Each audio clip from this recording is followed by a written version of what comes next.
Social और private goods के बाद एक नेक्स्ट कॉन्सेप्ट मेरिट गुड्स का कॉन्सेप्ट है।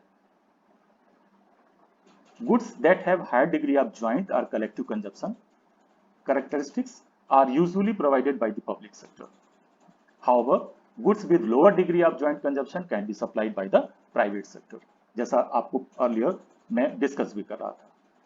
मेरिट गुड्स चूंकि इनका कलेक्टिव कंजप्शन किया जाता है और इनके कंजप्शन में राइवलरी तो देखने को मिलती है, लेकिन साथ साथ चूंकि इसके एक्सटर्नलिटीज भी इन्वॉल्व होती हैं, इसलिए इन कम्युनिटीज को पब्लिक सेक्टर के द्वारा प्रोवाइड किया जाता है। This is the exception to this tendency. In some cases, government has decided to provide some private goods to the people on their merit ground. These are called merit goods. जैसा मैंने बताया कि ये community चूंकि इसमें कुछ ऐसी externalities होती हैं जिसके जो बेनिफिशियल इफेक्ट हैं वो न केवल इंडिविजुअल के लिए इंपॉर्टेंट होते हैं या बेनिफिशियल होते हैं, बल्कि वो सोसाइटी या नेशन के लिए भी बेनिफिशियल होते हैं। तो इनकी कैरेक्टरिस्टिक की वजह से गवर्नमेंट इनको पूरी तरीके से प्राइवेट सेक्टर के प्रोडक्शन के ऊपर छोड़ नहीं सकती या उनकी सप्लाई के ऊपर छोड़ नहीं सकती, क्योंकि अगर ऐसा किया जाता है तो इन कम्युनिटीज का जो प्रोडक्शन किया जाएगा या तो नहीं किया जाएगा या फिर जो ऑप्टिमल उनका प्रोडक्शन या सप्लाई होनी चाहिए उससे कम किया जाएगा, क्योंकि जो प्राइवेट प्रोड्यूसर्स होते हैं वो अपने प्रॉफिट को मैक्सिमाइज करना चाहते हैं। तो ऐसे में इनकी जो एक्सटर्नल बेनिफिट्स हैं, चूंकि वो उनकी कॉस्ट में रिफ्लेक्ट करती है, यानी कि प्राइसेस उनकी हाई हो जाती हैं, जिसके कारण वो जो उनका टोटल प्रोडक्शन करते हैं वो अंडर प्रोडक्शन होता है या ऑप्टिमम सब ऑप्टिमल प्रोडक्शन हो जाता है।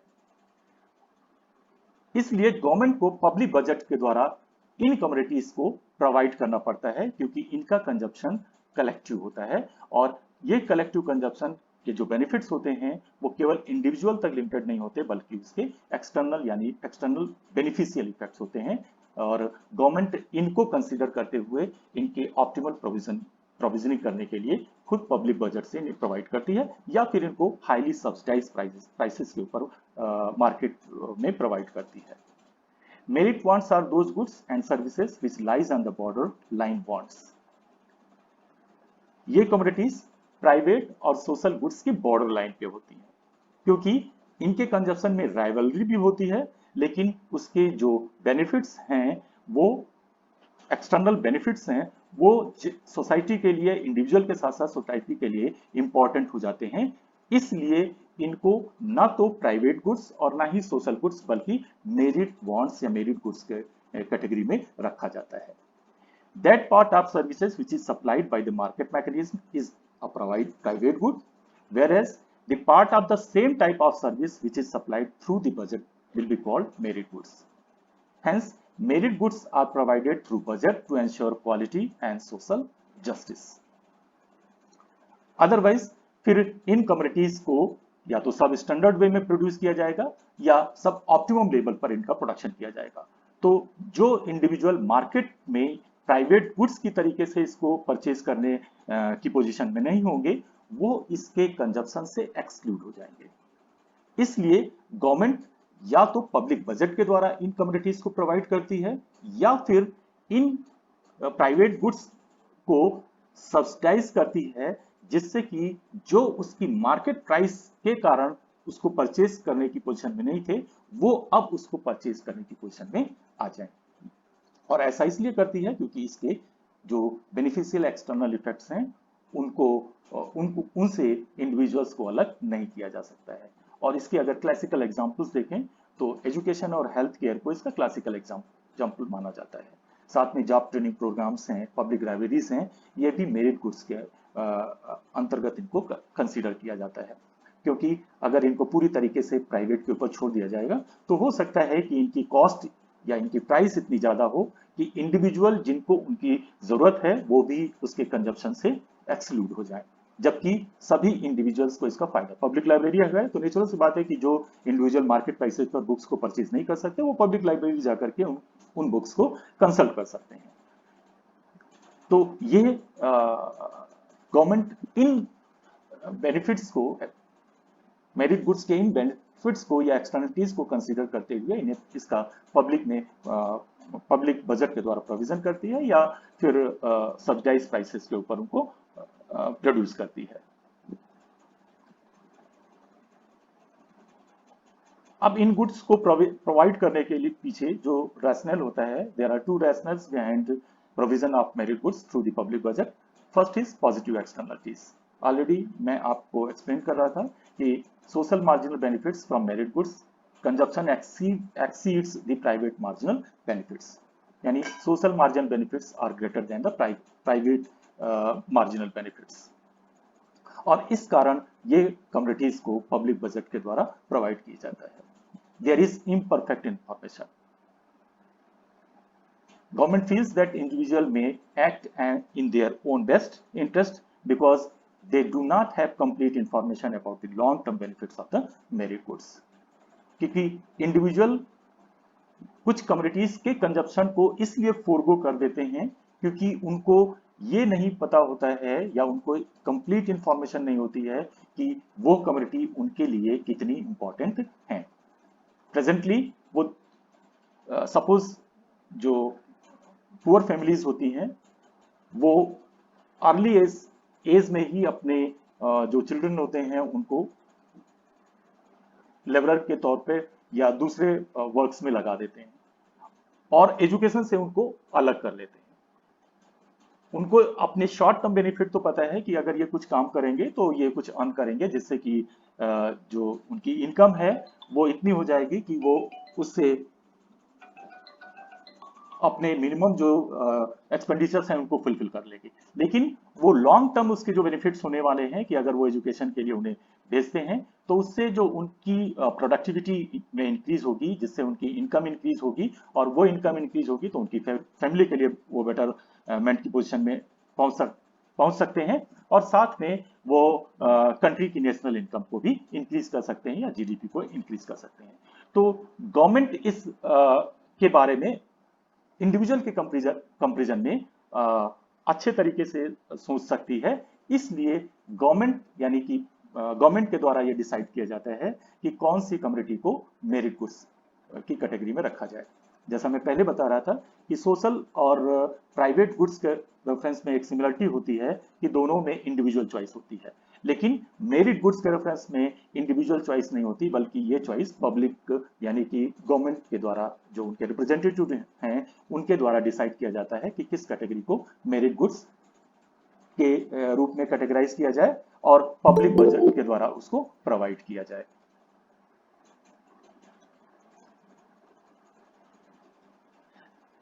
These are the goods supplied by the government are highly subsidized private goods and services with large social benefits. ये गुड्स गवर्नमेंट के द्वारा पब्लिक बजट के द्वारा प्रोवाइड की जाती हैं जो कि प्राइवेट गुड्स होती हैं, लेकिन वो उनके सोशल बेनिफिट्स को देखते हुए उनको बहुत ही सब्सिडाइज प्राइसेस के ऊपर प्रोवाइड किया जाता है। These are provided free of cost on equity ground so that everybody can consume it regardless of their ability to pay for the good. Social goods की तरह इन कम्युनिटीज को भी फ्री ऑफ कॉस्ट भी provide किया जाता है budget के द्वारा, क्योंकि जो इंडिविजुअल इसे पे करने की कैपेसिटी नहीं रखते हैं वो भी इनके कंजप्शन को कर सके। यानी इक्विटी ग्राउंड पर गवर्नमेंट इन कम्युनिटीज को पब्लिक बजट के द्वारा फ्री ऑफ कॉस्ट प्रोवाइड करती है, जिससे कि सभी लोगों या सभी इंडिविजुअल्स के लिए वो कम्युनिटी अवेलेबल हो सके। These goods are less supplied by the market, are not produced at the optimum level due to market failure. Market failure चूंकि नेक्स्ट टॉपिक में आपको मैं डिस्कस भी करूंगा। मार्केट फेल किन किन कंडीशंस में होता है। मार्केट फेलियर इसलिए भी होता है कि वहां पर एक्सटर्नलिटीज प्रेजेंट रहती हैं, और मेरिट गुड्स के संदर्भ में चूंकि एक्सटर्नलिटीज प्रेजेंट रहती हैं इसलिए मार्केट चूंकि उनको कंसीडर नहीं करता, इसलिए उसका अंडर प्रोडक्शन करता है या सब ऑप्टिमल प्रोडक्शन करता है।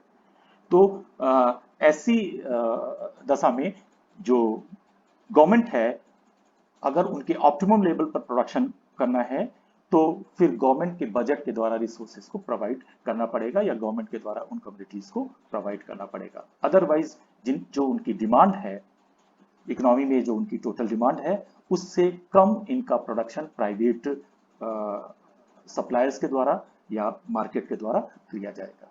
यानी मेरिट गुड्स के रेफरेंस में चूंकि मार्केट फेल हो जाता है, मार्केट इसलिए फेल होता है क्योंकि यहाँ एक्सटर्नलिटीज इन्वॉल्व होती हैं जिनको प्राइसेस में कंसीडर नहीं किया जाता है, इसलिए उनकी जो प्रोडक्शन या टोटल सप्लाई दी जाती है वो कम होती है।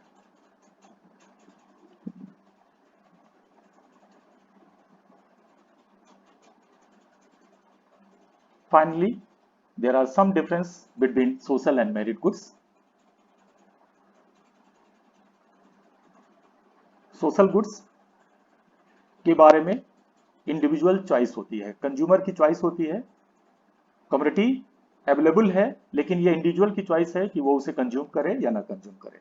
जबकि मेरिट गुड्स के रेफरेंस में इंडिविजुअल चॉइस नहीं होती, ये गवर्नमेंट की चॉइस होती है या इसका प्रोविजन बजट में चूंकि किया जाता है, इसलिए उनके बेसिस पर दूसरे जो रिप्रेजेंटेटिव्स हैं उनके द्वारा यह डिसाइड किया जाता है कि ये गुड्स किस कैटेगरी में कैटेगराइज की जाएगी, ये मेरिट गुड्स होगी या नहीं होगी, या इसका कंजप्शन लोगों को अपनी चॉइस से नहीं करना होगा बल्कि ये चॉइस इम्पोज की जाएगी दूसरों के द्वारा, यानी कि गवर्नमेंट के लेवल पर इसका डिसीजन किया जाता है।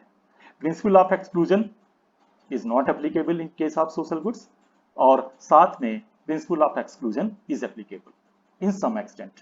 जो मेरिट गुड्स हैं वहां पर प्रिंसिपल ऑफ एक्सक्लूजन एप्लीकेबल होता है, कंप्लीट तो नहीं होता लेकिन in some extent principle of exclusion is applicable, यानी लोगों को उसके कंजप्शन में राइवलरी के कारण उसको एक्सक्लूड किया जा सकता है अगर वो उस कम्युनिटी के लिए अपनी प्रेफरेंस को रिवील नहीं करते या उसके लिए मार्केट में बिड करने के लिए तैयार नहीं होते, और इसीलिए इन कम्युनिटीज को पब्लिक बजट के द्वारा ही प्रोविजन किया जाता है। अगर वो पब्लिक बजट के द्वारा नहीं की जाती तो principle of exclusion is applicable as private goods. Equal satisfaction, social goods का जो सेटिस्फैक्शन होता है, each individual get equal satisfaction from the consumption of social goods.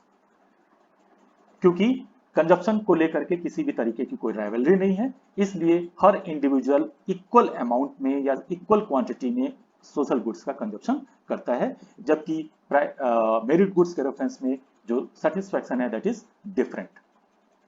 Individual के द्वारा जो कंजप्शन किया जा रहा है वो अलग अलग कंज्यूमर्स के लिए अलग अलग हो जाता है।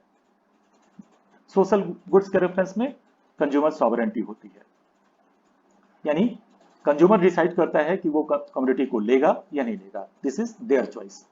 लेकिन मेरिट गुड्स के रेफरेंस में चूंकि decision is taken by the special group that is government, इसलिए गवर्नमेंट के लेवल पर डिसाइड किया जाता है कि ये कम्युनिटी बजट के द्वारा प्रोवाइड की जाएंगी या नहीं की जाएंगी। इंडिविजुअल की यहाँ पर सॉवरेंटी या इंडिविजुअल की यहाँ पर चॉइस नहीं होती है। Public goods social goods are provided through the budget and merit goods are provided through the budget as well as the market. ये दोनों के लेवल पर प्रोवाइड की जाती हैं। जो इंडिविजुअल मार्केट प्राइस पर उसको परचेज करने के लिए तैयार हैं, they can purchase from the market at market prices, वो उसकी बिड कर सकते हैं और प्राइवेट गुड्स की तरीके से उसको कंज्यूम कर सकते हैं, because these goods are available in the market as a private goods. लेकिन जो इसे कंज्यूम नहीं कर सकते हैं, then government will provide through the budget. आपने देखा होगा कि जो फेयर प्राइस शॉप्स होती हैं वहां पर फूड ग्रेन्स सब्सिडाइज प्राइसेस के ऊपर प्रोवाइड किए जाते हैं जो बिलो पॉवर्टी लाइन की फैमिलीज होती हैं, इसलिए जिससे कि जो मिनिमम उनका कंजप्शन है, यानी कि जो उनकी फूड रिक्वायरमेंट है, वो फूड रिक्वायरमेंट को फुलफिल किया जा सके। अदरवाइज वो जो मिनिमम कंजप्शन है या जो उनकी लाइफ के लिए जो जरूरी कंजप्शन है वो भी वो मार्केट प्राइस पर परचेज करके नहीं ले पाएंगे। इसलिए फेयर प्राइस शॉप के द्वारा उनको सब्सिडाइज प्राइसेस के ऊपर, हाईली सब्सिडाइज प्राइसेस के ऊपर प्रोड्यूस की जाता है। ठीक इसी तरीके से वैक्सीनेशन हैं, वैक्सीनेशन फ्री ऑफ कॉस्ट उन्हें प्रोवाइड किए जाते हैं, जबकि जो इंडिविजुअल इस तरीके के वैक्सीनेशन है वो मार्केट में भी अवेलेबल हैं, यानी मार्केट से भी परचेज करके वो उसे यूज कर सकते हैं। तो जो मेरिट गुड्स होती हैं, these are available in the market at the market prices, and for the weaker section or the poor families, these are available through the budget or very subsidized prices.